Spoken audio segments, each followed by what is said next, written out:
Obrigada por te juntares a nós neste episódio de Fórmula do Crime, o serial killer de Long Island.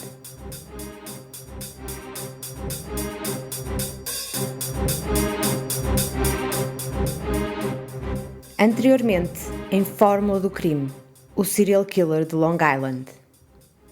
Vocês já repararam que se Rex realmente for o autor de todos os homicídios até agora descobertos naquela zona, de 96 a 2006, desmembra os corpos das vítimas e deposita os restos mortais em sítios completamente diferentes para baralhar muito provavelmente a investigação, mas que entre 2007 e 2010 já nem sequer se dá este trabalho.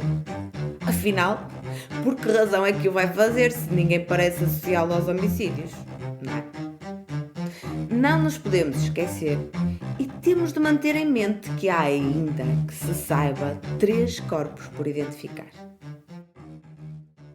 Um aviso aos ouvintes: o seguinte podcast apresenta conteúdo que pode não ser indicado para todas as pessoas. Este episódio é continuação do anterior. Por isso, se apenas nos estás a ouvir agora, vai até o nosso podcast e seleciona o episódio 1 para não perderes pitada deste caso. O cerco está a apertar-se. Terá chegado a hora de desvendar a série de crimes que vem aterrorizando Long Island há mais de 13 anos, mas que, na verdade, pode ter começado quase há 30 anos atrás? Heuermann parece entrincheirado. As provas acumulam-se e os seus próximos passos ou estratégia são um enigma. Irá revelar tudo e aproveitar este momento para se gabar de ter permanecido na escuridão durante tanto tempo? Irá usar as informações dos crimes para negociar com as autoridades, como muitas vezes acontece com estes predadores em série? Pode muito bem ser esse o caso. No entanto, sabemos que tem uma vantagem do seu lado. Não pode ser condenado à morte.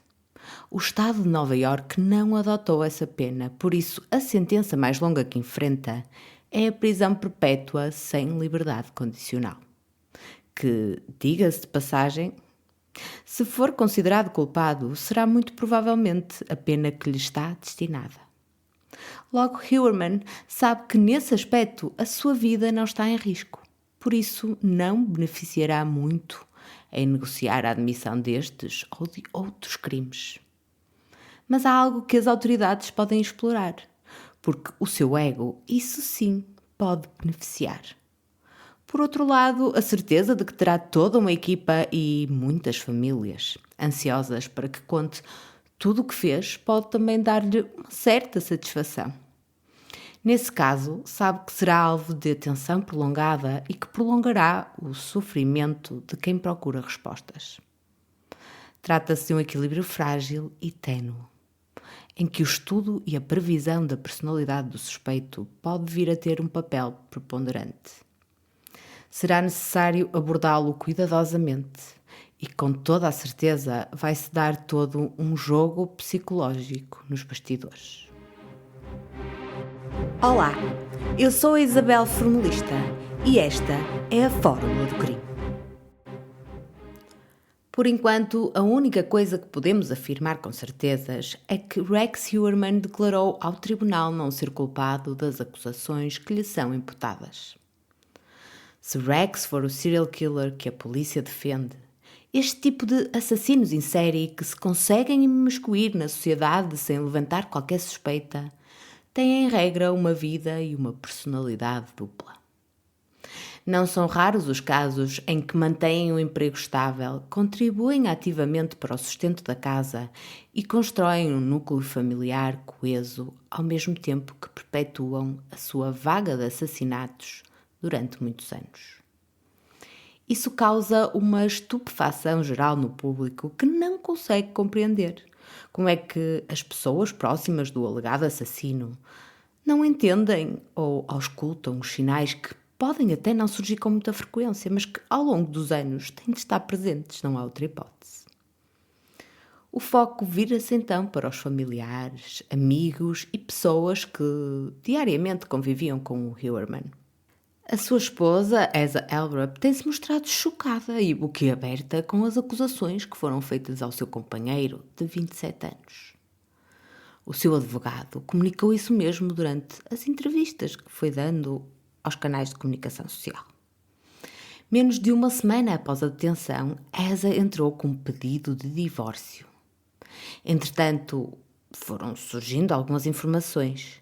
Quando Asa e a sua família conseguiram finalmente voltar à casa de Massapequa, isto depois das buscas minuciosas que a polícia e os peritos forenses fizeram durante 12 dias, encontraram um cenário que lhes causou indignação.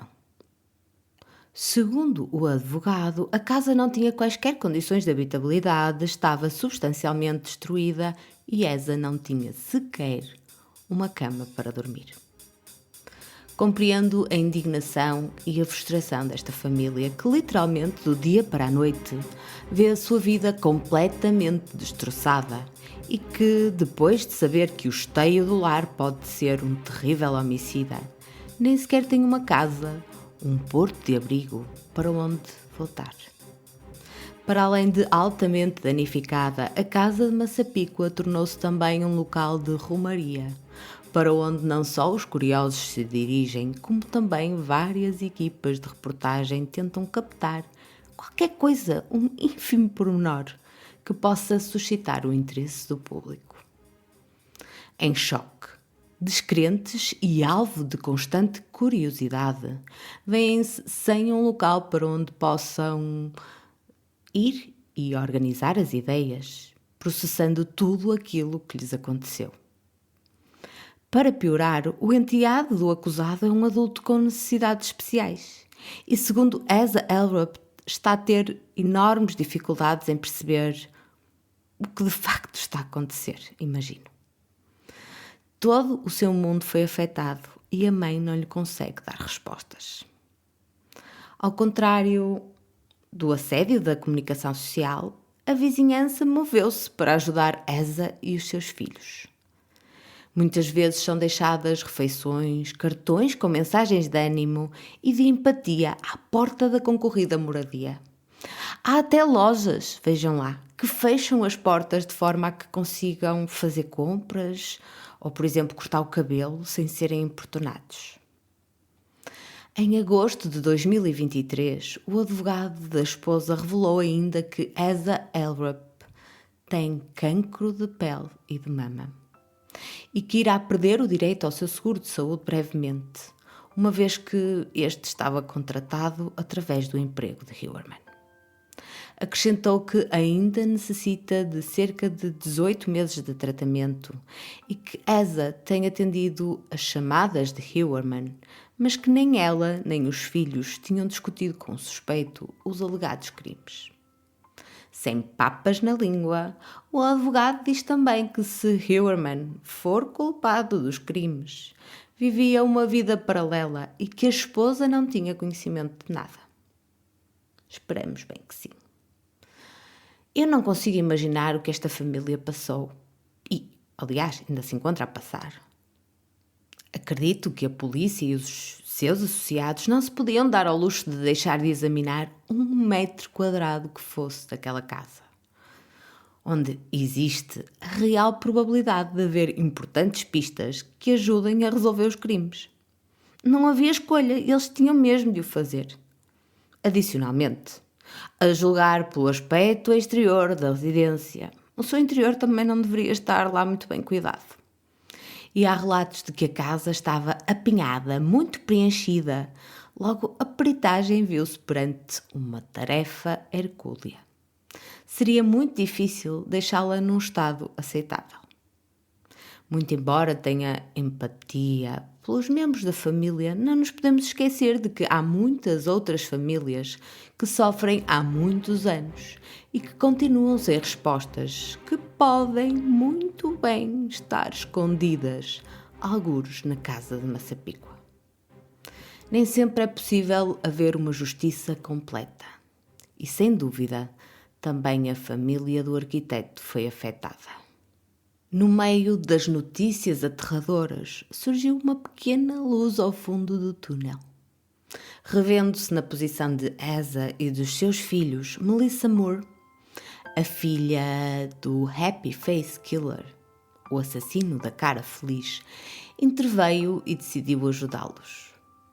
Viu em Elrup o reflexo da sua própria mãe, após a detenção do pai, e reconheceu-lhe o medo e a preocupação com o futuro dos seus filhos. Melissa acredita piamente que Asa não conhecia a vida dupla do marido.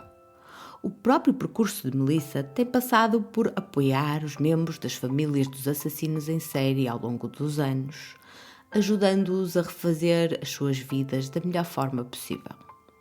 Por isso, Melissa começou uma conta angariadora de fundos em favor da família de Asa Elrup.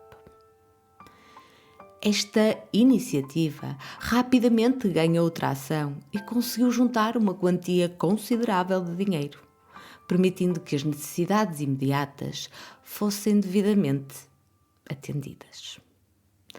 No meio disto tudo, descobriu-se que o suspeito tinha passado a propriedade da casa de Long Island para o nome de Asa e que a esposa exigia a restituição das armas de fogo legalmente adquiridas. Portanto, foram encontradas cerca de 300, apesar de não sabermos quantas delas estavam legalizadas, e também de joias que tinham sido retiradas da casa do ex-casal. Já é do conhecimento público também que Asa visitou pessoalmente o suspeito no sítio onde está detido e que planeia assistir ao julgamento, afirmando que vai tirar as suas próprias conclusões de acordo com as provas que lhe forem apresentadas. Numa jogada, diga-se de passagem, muito arriscada, Elrup alegadamente chegou a acordo com uma empresa de streaming, a Peacock, e assinou um contrato milionário que está a indignar o país. A empresa televisiva desmentiu que Asa estivesse a ser paga pela sua participação no documentário e afirmou que o pagamento que lhe cabia se devia ao uso dos seus materiais de arquivo, ou seja, muito provavelmente vídeos, fotos e alguns documentos da família. Outros familiares das vítimas, segundo a Peacock, também tinham sido contactados para aparecerem no documentário, mas tinham declinado o convite.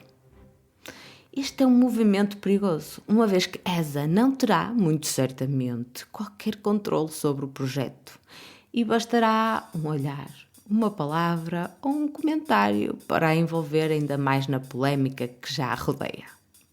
De certeza que as pessoas responsáveis pelo documentário não deixarão passar pitada da sua reação. Em novembro de 2023, Asa Elrup apareceu pela primeira vez em tribunal para assistir a uma sessão relacionada com o processo do marido. Apareceu flanqueada pela sua equipa de advogados e supostamente acompanhada por uma equipa de filmagens. Não perdem tempo. A decisão de o fazer despoltou uma série de desconfianças quanto ao seu comportamento e à sua motivação, pois claro. A produção do documentário ficará a cargo da empresa do rapper 50 Cent, a G-Unit, para quem, curiosamente, o advogado de Asa Elrup também presta serviços. Que panelinha é esta, hein? Muito bem. Mas importa relembrar, e não nos podemos nunca esquecer disto, que a mulher de 59 anos não enfrenta qualquer acusação criminal e que, inclusivamente, a polícia acredita que se encontrava fora da área de interesse quando os crimes foram alegadamente cometidos. É também fulcral mantermos em mente que todos os acusados ou suspeitos são considerados inocentes até prova de contrário. Apesar de já ter expressado a empatia pela sua posição e de saber que as famílias não fazem ideia do que realmente se passa em muitos dos casos, Asa Elrup devia ser cuidadosamente analisada e não é prudente descartar suspeitas no que se refere à sua pessoa. Na minha perspectiva, tudo é possível, Até pode ter sido de alguma forma coagida e ter conhecimento de algum facto e, por exemplo, de se ter sentido em risco ou ter sido ameaçada. Seria interessante perceber quem era a personalidade ou o elemento dominante da relação ou da família. Esta relação familiar tem de ser escrutinada sem pudores para se conseguir chegar a bom porto. A ideia que tenho é que Huerman era a principal e, quem sabe, única fonte de rendimento da família, que a nível financeiro parecia não apresentar qualquer tipo de dificuldades, apesar do aspecto descuidado da casa onde moravam, mas isso são opções. Eles eram detentores de várias propriedades fora de Long Island e iam passar férias com regularidade.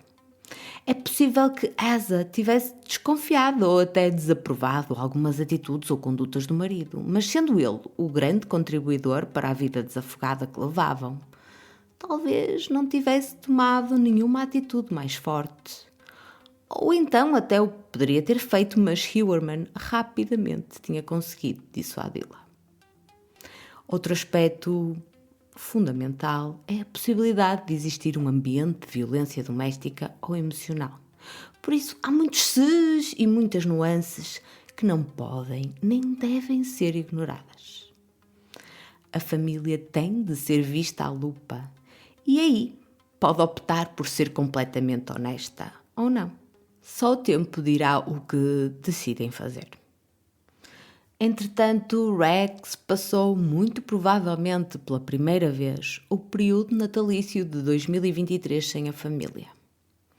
Entrou no ano de 2024 detido numa pequena cela onde é mantido longe dos perigos que os outros encarcerados parecem representar. Os guardas prisionais fazem o máximo para que Rex não tenha contacto com os outros reclusos, temendo que eles lhe possam querer fazer mal. Por isso mantém-se essencialmente sozinho e tem poucas pessoas com quem pode falar.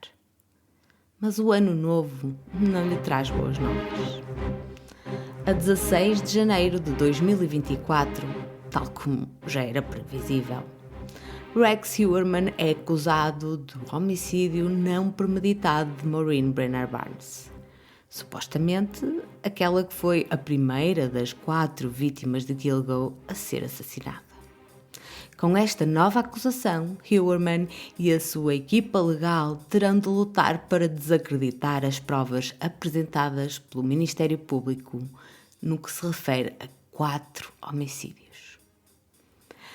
O pedido de fiança substituto, que vem adicionar mais uma acusação e complementar as circunstâncias incriminatórias que envolvem o caso e que apontam para o suspeito como autor dos crimes, revela novos desenvolvimentos aos quais a força de investigação conseguiu chegar.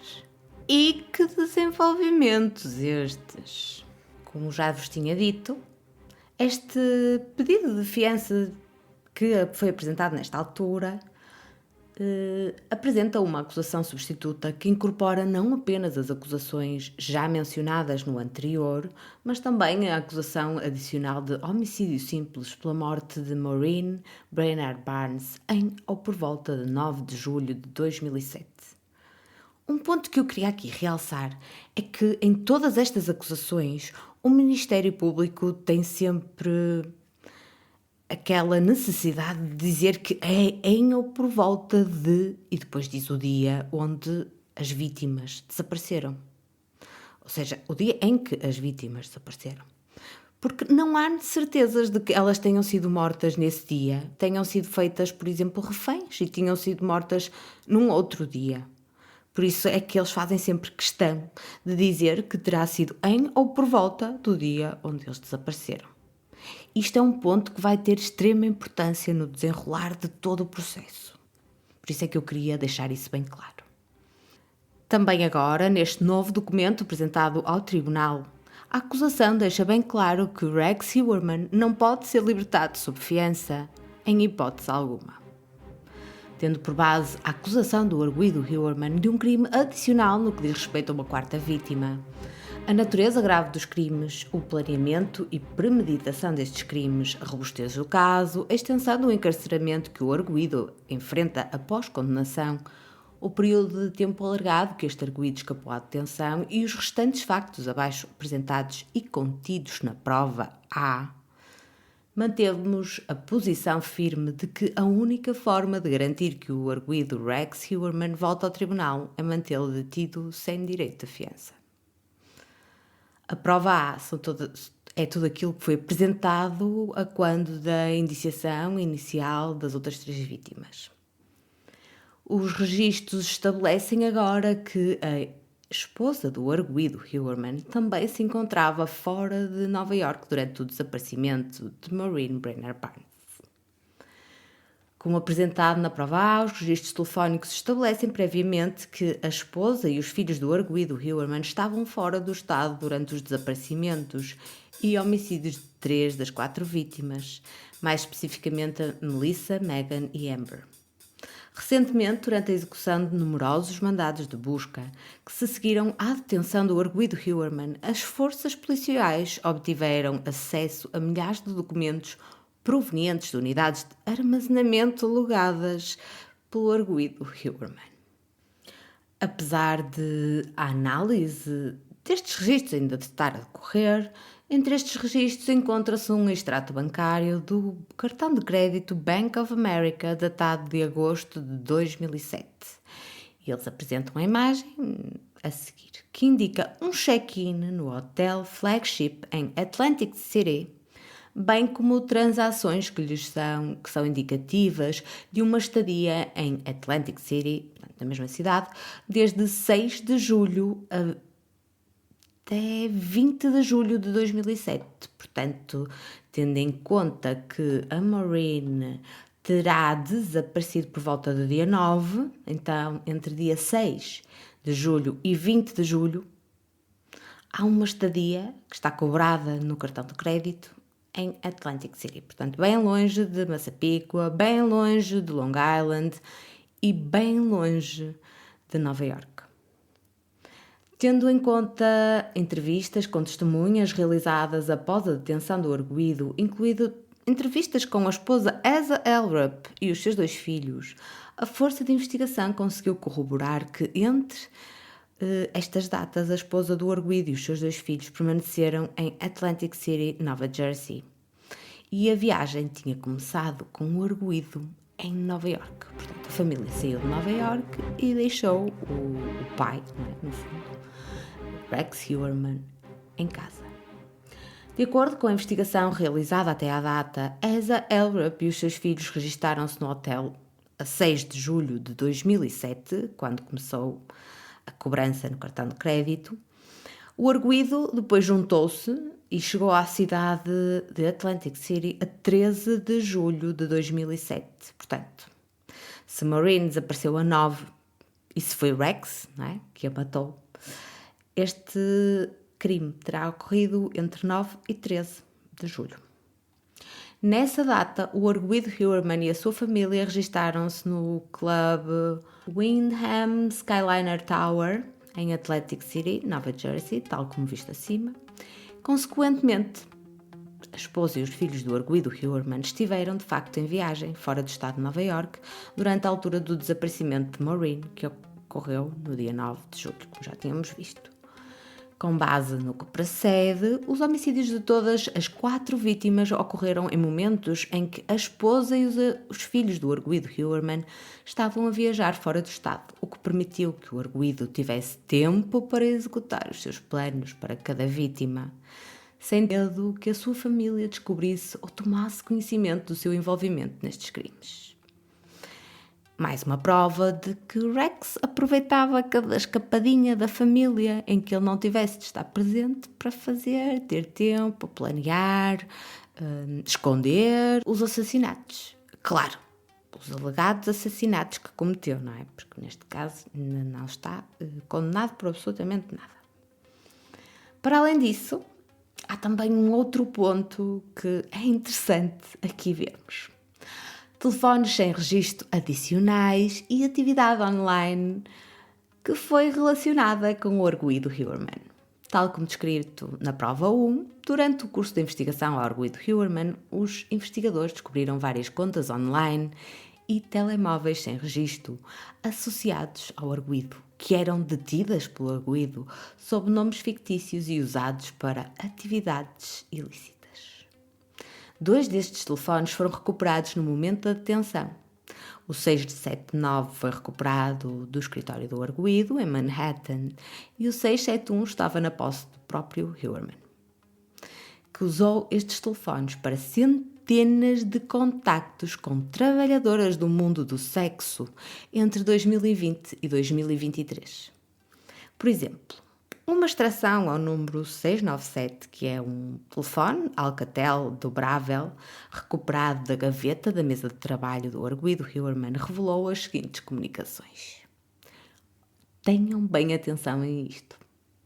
Às 19h39 do dia 1 de março de 2012, ocorreu a seguinte troca de mensagens entre o número 697 e um outro, que doravante será chamado de telefone da trabalhadora do sexo 1, que está associado a um anúncio de sexo na área de Massapigua. Aliás, eles até mostram o anúncio e as fotografias neste caso, da acompanhante, que ela colocou no site. Às 16h39, o número 697 enviou a seguinte mensagem de texto à trabalhadora do sexo 1. Olá! Vi o teu anúncio e queria saber se podíamos combinar alguma coisa para mais tarde. Andy. Às 17h09, a resposta do outro lado foi: já acabei o dia, pode ficar para amanhã? Às 17h12, o número de Huerman responde novamente: hoje estou a trabalhar o dia todo. Hoje estava livre, a minha mulher hoje saiu. Estou a trabalhar na segunda. Portanto, Huerman usava o seu trabalho como escudo, no fundo, não é? Como disfarce. Enquanto a mulher achasse que ele estava a trabalhar, ele podia sair, não é? Também era o próprio chefe dele, não é? E saía, fazia lá a vidinha dele, a vida secundária que se calhar escondia a mulher. Ou não sabemos, não é? Há até algumas provas ou alguns testemunhos que apontam para o que a mulher tivesse conhecimento e até participasse em parte desta segunda personalidade de Huerman.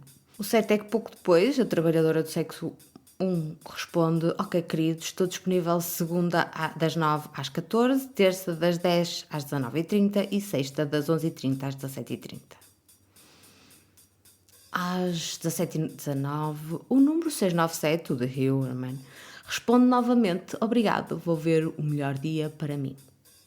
Às 19h49 do dia 4 de março de 2020, o número 697, novamente Huerman, enviou a seguinte mensagem de texto ao número de telefone da trabalhadora do sexo. Sou o Andy, manda-me um e-mail para sandbagger303@gmail.com para conversarmos. Ok, muito bem. Mais uma vez aqui o tal Sandbagger e-mail. Os registros da Google obtidos via intimação para este e-mail revelaram que a conta foi criada em 2017 e foi subscrita com o nome fictício Andrew Roberts, um pseudónimo conhecido utilizado pelo arguido Huerman, que aliás é Andrew no nome do meio. E o mandado de busca revelou que a conta de e-mail Sandbagger foi utilizada em abril de 2021 para aceder e ou fazer milhares de buscas relacionadas com pornografia, violação, tortura e trabalhadoras sexuais. Depois acredita-se que o arguido Huerman tenha feito a transição desse género de atividades para a conta THOC. Por exemplo, estas buscas recentemente descobertas incluem, mas não se limitam a menina gorda amarrada a porno, cama bondage, fotos de autópsia de mulher, ai que horror, pendurada pelos peitos, porno, acompanhantes da cidade de Nova Iorque, tortura medieval de mulheres, amante de Long Island, BDSM, acompanhantes Manhattan, isto realmente é horroroso. Adicionalmente, o arguido Huerman usou a conta de e-mail Sandbagger em julho de 2021 para aceder e fazer dúzias de buscas à investigação dos homicídios de Gilgo Beach. Estas buscas recentemente descobertas incluem, mas não se limitam a, como é que o rastreamento de telemóveis está a ser cada vez mais usado para resolver crimes. Pois, estava com medo. Equipa de pesquisa de análise celular FPI, Gilgo News, que é o site que entretanto a polícia desenvolveu para poder passar informação sobre o caso. Como é que a análise de localização celular funciona? Nova série Discovery aborda os assassinatos em série de Long Island de há uma década. Melissa Barthélemy, irmã, aquela irmã que ele fez questão de aterrorizar. Investigações usam ADN, genealogia genética, para identificar outra vítima nos assassinatos em série de Gilgo Beach. Na mente do assassino, novas pistas na caça ao assassino em série de Long Island. E irmã da vítima do assassino em série de Long Island faz revelações adicionais sobre o desaparecimento misterioso de Maureen Brenner Barnes. Outras provas digitais associadas ao arguido Huerman. Recentemente, durante a execução de numerosos mandados de busca e após a detenção do arguido, as forças policiais apreenderam centenas de dispositivos eletrónicos da casa e do local de negócio do arguido Huerman. Apesar da análise a estes dispositivos ainda estar a decorrer, os dados indicam que o arguido Rex Huerman utilizou muitos deles numa forma semelhante. Por exemplo, buscas Google relacionadas com falecidas vítimas e os seus familiares, buscas Google relacionadas com o estado da investigação, buscas Google por software que assistiria no varrimento ou eliminação de dados de computadores e outros dispositivos digitais semelhantes. Por isso, o Rex queria pagar a sua pegada informática, custe o que custasse. Compra ou uso de EasyHide, IP, Shredder.x e outras ferramentas de limpeza para camuflagem digital ou forense. Buscas Google sobre assassinos em série e investigações a assassinatos em série. Os dispositivos também continham o seguinte: uma coleção de pornografia relacionada com tortura, bondage e violência, que existia tanto antes como durante e após os homicídios das vítimas já mencionadas entre 2007 e 2010 e buscas relacionadas com prostituição antes, durante e após os homicídios das vítimas entre 2007 e 2010. Notavelmente, uma análise ao computador portátil do arguido indica a utilização de um software de destruição de ficheiros a 9 de julho de 2009. Pouco antes do arguido se ir encontrar com Melissa. Portanto, ele tentou logo, imediatamente, na altura, apagar qualquer rastro. Os investigadores acreditam que se tratou de uma tentativa de eliminar quaisquer provas digitais do computador portátil que estava a ser usado para procurar o anúncio de prostituição de Melissa Barthélemy. Além disso, uma análise ao computador portátil revela que às 21h30 do dia 1 de setembro de 2010, o arguido Rex Huerman acedeu ao anúncio do backpage de Amber Costello umas meras horas antes do ardil ter ocorrido, tal como descrito na prova A e como já vimos. Esta associação solidifica ainda mais que o arguido era o cliente que voltou mais tarde naquele dia para buscar Amber Costello, mesmo antes do seu desaparecimento e morte. Apesar de o arguido ter tentado limpar o seu computador, não conseguiu esconder o seu acesso ao anúncio de Costello no backpage. Portanto, temos aqui uma quantidade imensa de informação que continua a apoiar simplesmente a culpa provável e a autoria dos crimes por parte de Huerman. A acusação passa a falar de coisas um bocadinho mais técnicas e que têm a ver com as análises recentes de ADN aos cabelos. Lembram-se daqueles cabelos que foram recuperados dos corpos das vítimas e que depois não se conseguiam na altura em que foram recuperados, no momento das autópsias, portanto há mais de uma década atrás, não conseguiram estar em condições para poderem ser analisados com as técnicas da altura e que depois até recorreram à técnica do ADN mitocondrial para poder chegar a alguns resultados. Pois é, tal como referido na prova A, o laboratório do Departamento de Polícia do Condado de Suffolk e os laboratórios forenses 1 e 2 fizeram testes aos cabelos recuperados das várias vítimas, comparando especificamente os perfis de ADN gerados a partir destes cabelos recuperados das cenas dos crimes com os perfis de ADN gerados do arguido Heuermann e dos membros da sua família imediata.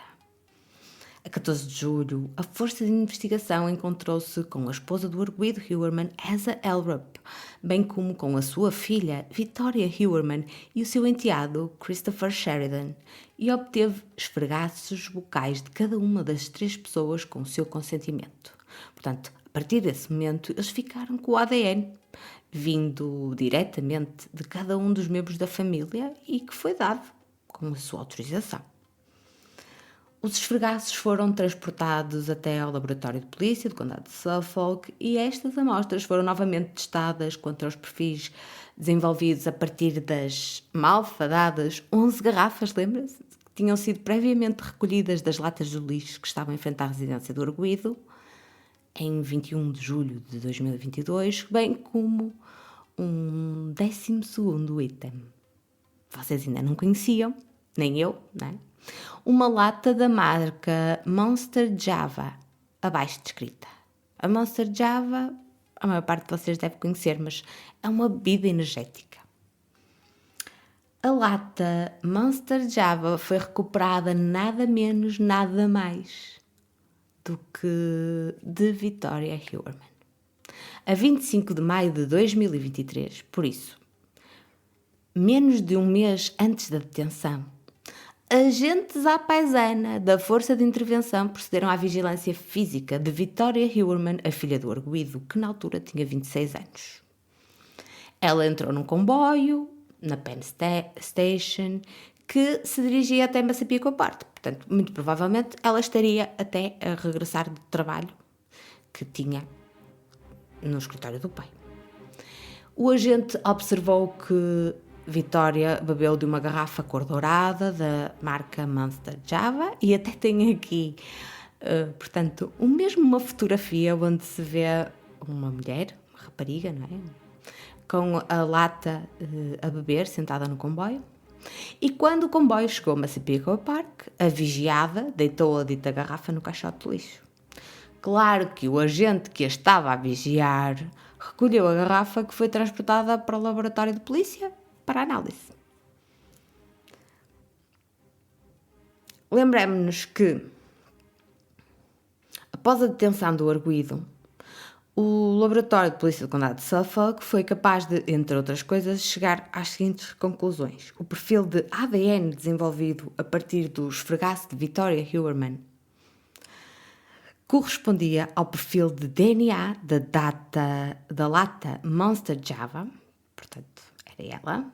O perfil de ADN desenvolvido a partir do esfregaço de Asa Elrup correspondia ao perfil de ADN de 2 das 11 garrafas recuperadas em frente à residência de Heuermann no dia 21 de junho de 2022, que previamente foram atribuídas a um indivíduo desconhecido, mas que já se sabia que muito provavelmente ou era de Asa ou era de Victoria, porque era de mulher o ADN.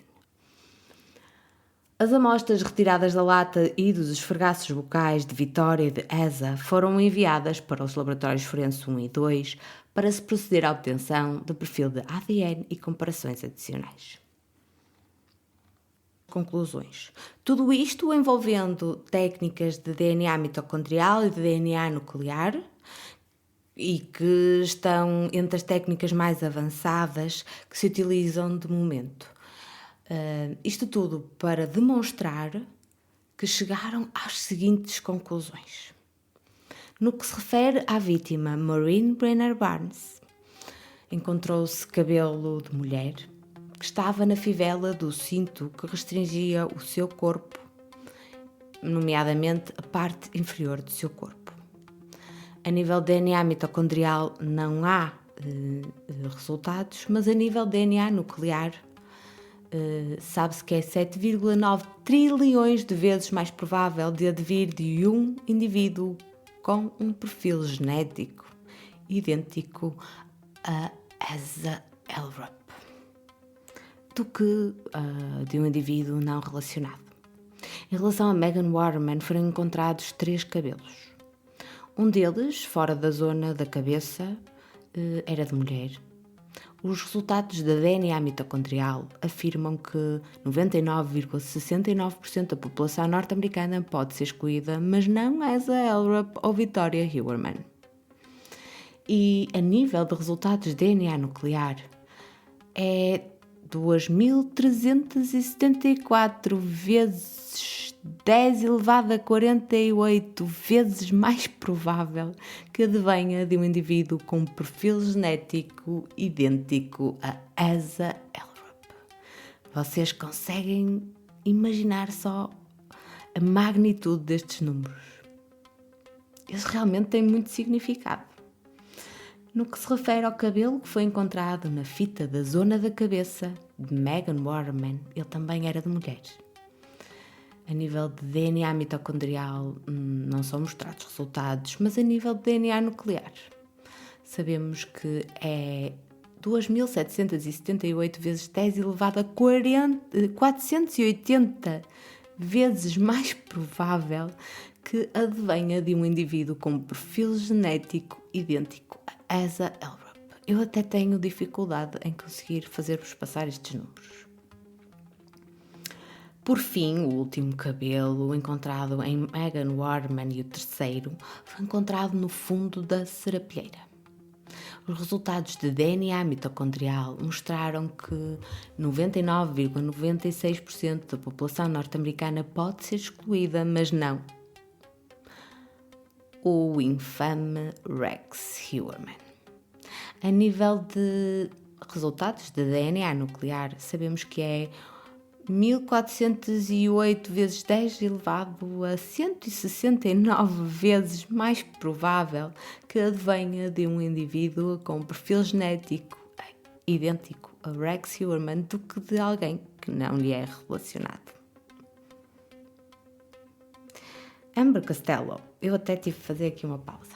Em relação ao cabelo que foi encontrado em Amber, ele foi encontrado na fita, na zona da cabeça e era de mulher. Em relação aos resultados de DNA mitocondrial, podemos afirmar que 99,98% da população norte-americana pode ser excluída, mas não Asa Elrup ou Victoria Huerman, pois não nos podemos esquecer que o ADN mitocondrial é passado da mãe para os filhos. E no que se refere aos resultados das análises de ADN nuclear, este cabelo é 4.654 vezes 10 elevado a 63 vezes mais provável que advenha de um indivíduo com um perfil genético idêntico a Victoria Huerman do que de alguém que não lhe seja relacionado. Por isso, estes números mostram bem que não há dúvida de onde é que vêm os cabelos.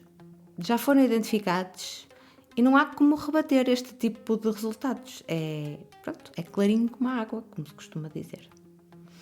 Portanto, com esta sumarização dos resultados que conseguiram determinar de forma independente que os cabelos recolhidos em 3 das 4 vítimas têm uma associação forense com o arguido Huerman e com os seus familiares diretos, sendo que estes familiares estavam, dizem eles, fora do estado na altura dos acontecimentos. Isso apoia ainda mais a tese de que o arguido Huerman foi o indivíduo que matou, despiu, imobilizou e transportou os restos mortais de cada uma das já mencionadas vítimas para Gilgo Beach até à sua descoberta em dezembro de 2010. Voltam também a afirmar que, se condenado pelas acusações atuais, o arguido enfrenta múltiplas penas de prisão perpétua sem possibilidade de liberdade condicional. Por isso que defendem, não é, que a prisão preventiva sem direito à fiança é adequada. considerando a natureza grave e adiante dos delitos, a robustez da acusação, a pena de prisão perpétua que o arguido enfrenta-se condenado, as medidas extremas que o arguido tomou para tentar escapar à detenção durante mais de uma década, o uso de nomes fictícios, as contas de e-mail fictícias, as contas de telemóvel sem registro, a contravigilância efetuada online e de mais uma acusação de assassinato, que é agora a quarta. A acusação acredita firmemente que a única medida que garante que o arguido volte ao tribunal é prisão preventiva sem direito a fiança. E é isto que o Ministério Público tem a adicionar com esta nova condenação. Agora, eu tive uma questão logo que me surgiu imediatamente, que foi, e digo-vos já, à qual não consegui obter resposta, ou melhor, a resposta que eu obtive não conseguiu satisfazer. Basicamente, sabemos que na primeira acusação, não é, aquela inicial que foi mostrada ou demonstrada no primeiro pedido de fiança, Rex Heuermann foi acusado dos assassinatos de 3 das 4 vítimas. Mas as acusações eram de homicídio premeditado ou homicídio simples. E já percebemos que eles têm de fazer os 2 tipos de acusações, porque se não calhar não é? Se não se conseguir provar a premeditação, pelo menos não cai a acusação toda, fica o homicídio simples.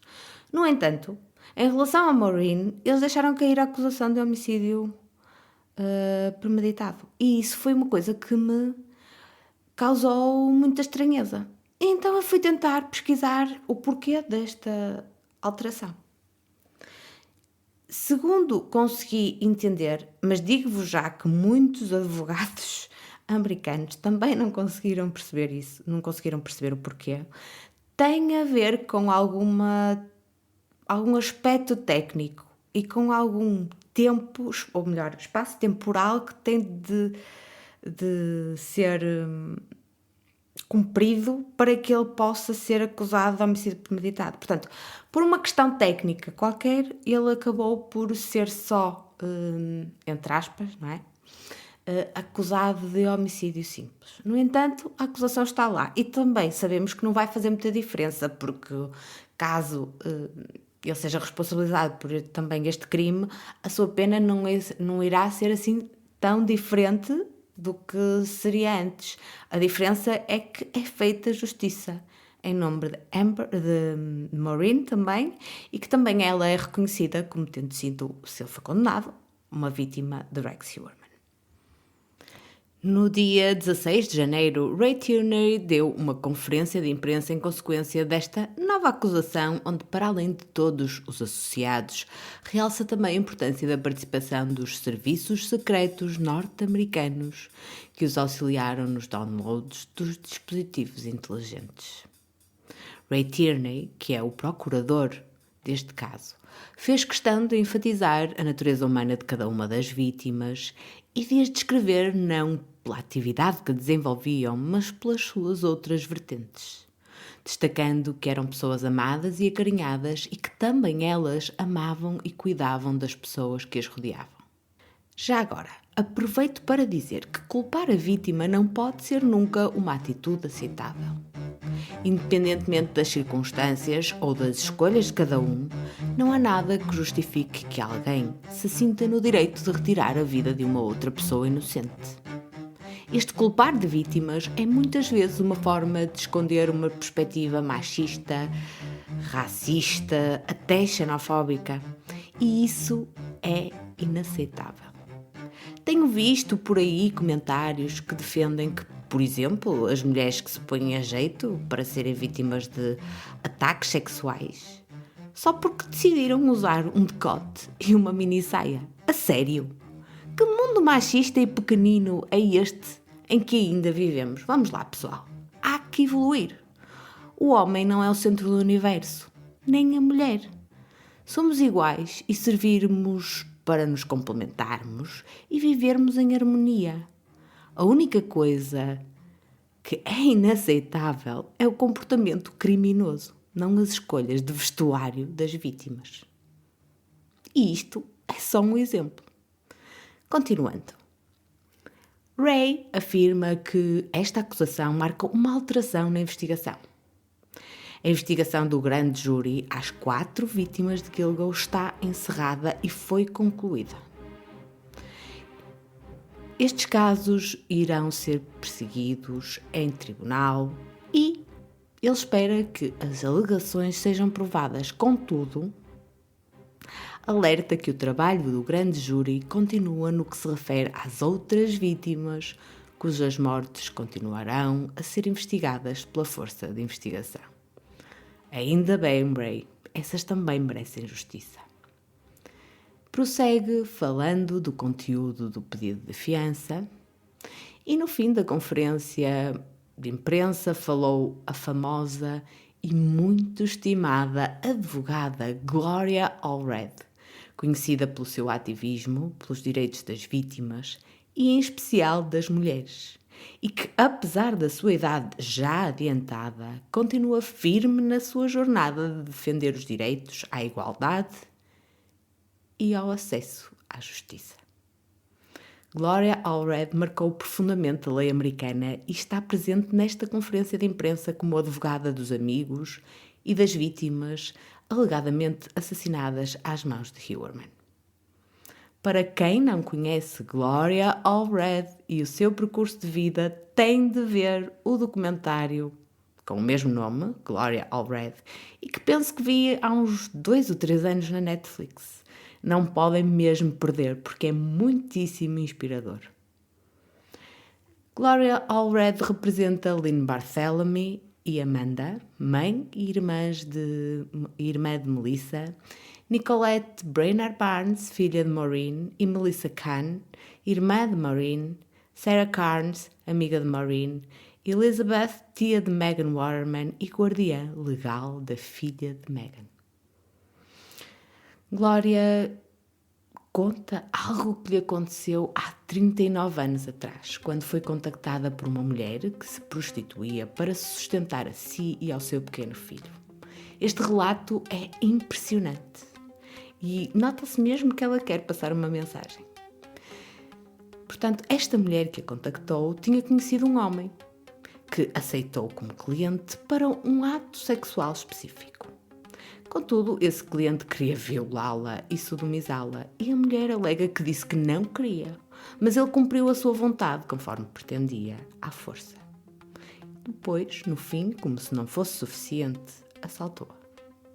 O homem foi acusado de violação, sodomização e furto qualificado. O julgamento passou-se na Califórnia, mas antes que o júri pudesse tomar uma decisão, o juiz encerrou ou rejeitou o caso e disse à comunicação social o seguinte: a lei foi estabelecida para proteger pessoas boas.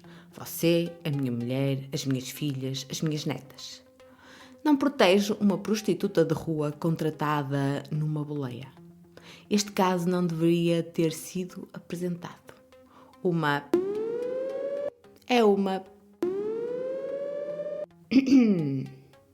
Foi nesta altura que Gloria Allred foi contactada pela vítima.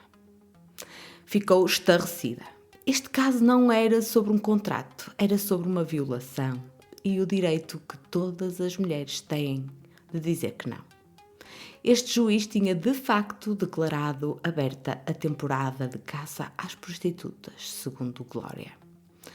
Os violadores e quem agredia e assassinava prostitutas podiam interpretar esta decisão como um sinal de que tinham absoluta legitimidade para fazê-lo, porque o sistema de justiça criminal não ia estar presente para as proteger ou para permitir o seu acesso à justiça. A mensagem que deixou passar este juiz foi que a lei protegeria o agressor, negando às vítimas o acesso aos tribunais. Gloria Allred salienta que menciona este caso neste momento porque o juiz parece ter sugerido que as prostitutas não são boas pessoas. Essa noção é um perigo para a vida das mulheres, quer sejam ou não prostitutas. As portas dos tribunais nunca se devem fechar para nenhuma mulher vitimizada pela violência de género. Nenhum homem tem legitimidade de magoar, matar nem fazer uma qualquer outra coisa com uma mulher sem o seu consentimento. E tal como Gloria Allred tinha previsto há 39 anos atrás, o homem que tinha agredido e violado a prostituta continuou a fazê-lo a várias outras mulheres, até ter sido condenado a uma sentença de 80 anos na prisão, por outros casos que se passaram depois do caso mencionado. Portanto, se tivesse sido apanhado naquela altura, haveria muitas mulheres que não teriam de passar pelo que passaram. O ponto a reter, segundo Glória, é que negar o acesso das prostitutas à justiça envia uma mensagem de que os vitimizadores podem nunca vir a enfrentar as consequências de seus atos criminosos. Neste momento, em 2024, haverá justiça em nome das mulheres que só precisavam de algum dinheiro para ajudar a sustentar os seus filhos ou para se sustentarem. Glória salienta que já vamos tarde no que respeita a buscar justiça para mulheres vulneráveis, desaparecidas e assassinadas. Mas neste caso, caberá ao juiz decidir se este acusado será responsabilizado pela morte de Maureen e das outras vítimas.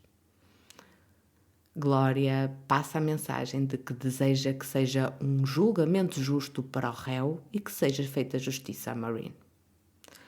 Depois de Glória, é a vez da filha de Maureen, Nicolette, falar.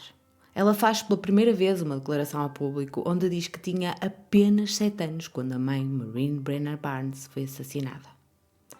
Explicou que esta perda tinha mudado completamente a trajetória da sua vida e que sentiu a falta da mãe inúmeras vezes.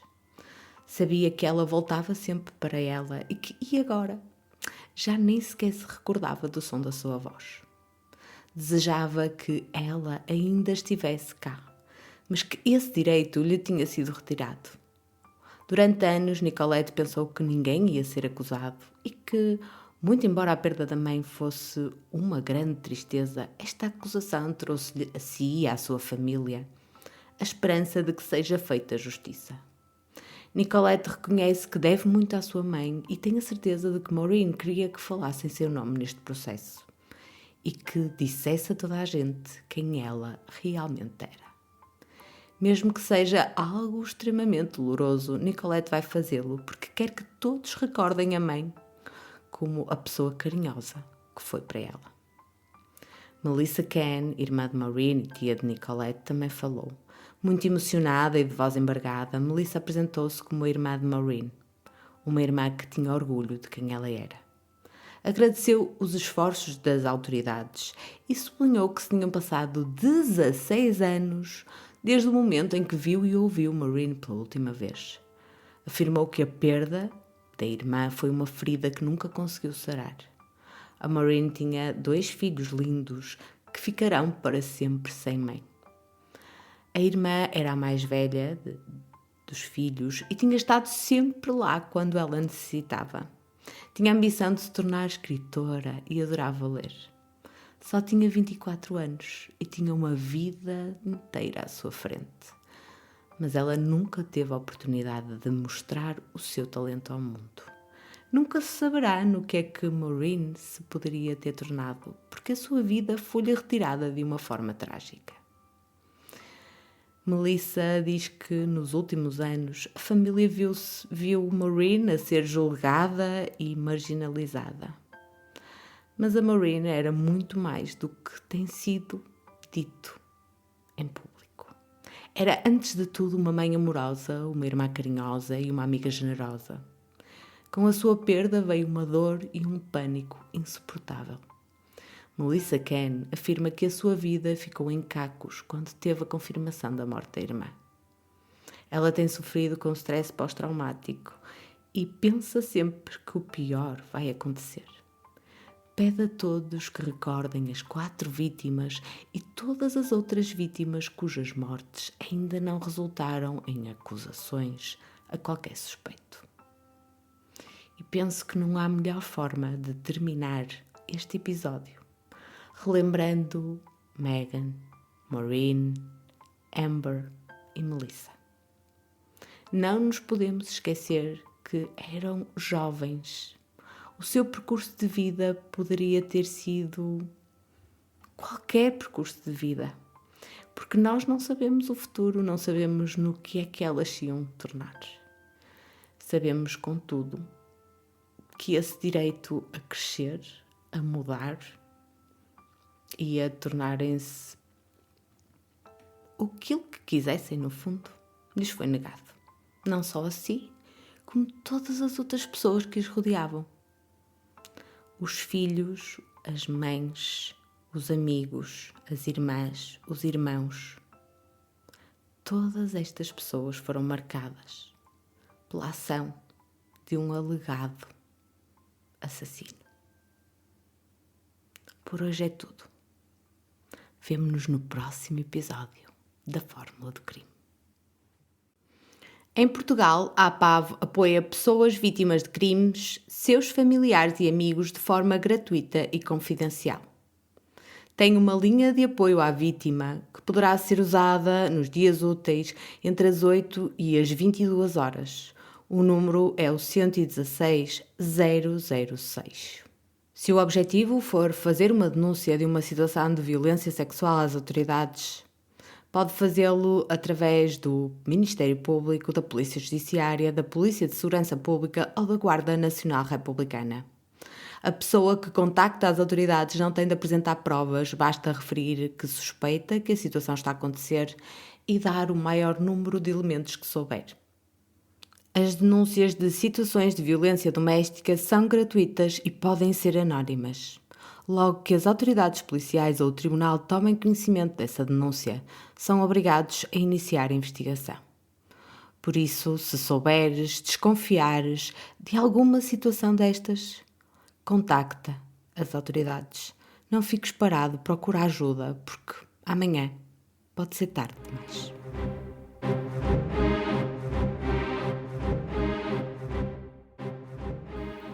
Esta foi uma produção de Fórmula do Crime, a equipa que te traz os crimes reais em português.